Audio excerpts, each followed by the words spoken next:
قصوروار کون ہے؟ شہن بنگلور کا ایک دردناک واقعہ، جہاں ایک خوشحال گھرانہ بسا کرتا تھا جس میں میاں بیوی اور ان کے 2 بچے، ایک لڑکی اور ایک لڑکا رہتے تھے۔ ابتدا گھر کے حالات خوشگوار تھے، شوہر اپنے بیوی بچوں کا پورا حق ادا کرتا تھا، گھر میں کسی قسم کی کوئی رکاوٹ نہیں تھی۔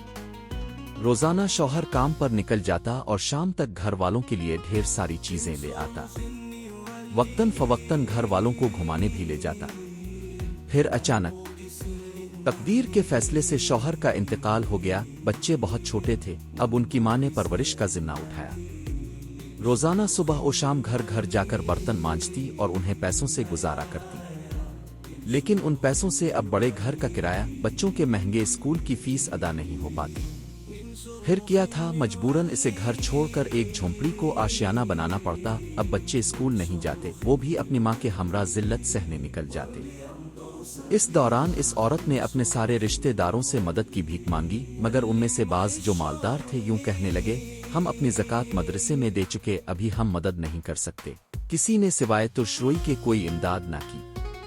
ایسے ہی زندگی گزرتی رہی۔ پھر ایک دن وہ حسب معمول کام پر چلی گئی۔ جس گھر میں وہ کام کرتی تھی وہ ایک عیسائی کا گھر تھا۔ اس نے اس عورت کا حال دریافت کیا، تب اس عورت نے سارا ماجرا سنایا۔ وہ عیسائی کہنے لگا، کیا تمہارے رشتہ دار تمہاری مدد نہیں کرتے؟ کیا تمہاری قوم والے تم سے حال پوچھتے نہیں؟ اس عورت نے آنکھوں کے اشکوں سے جواب دیا۔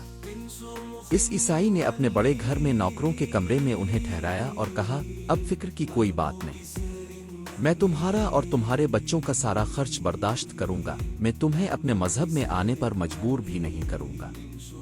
چنانچہ ویسا ہی ہوا، مگر وہ عورت اس عیسائی سے متاثر ہو کر اپنے بچوں سمیت مرتد ہو گئی۔ آج اسی کا بیٹا گرجا گھر کا پادری ہے۔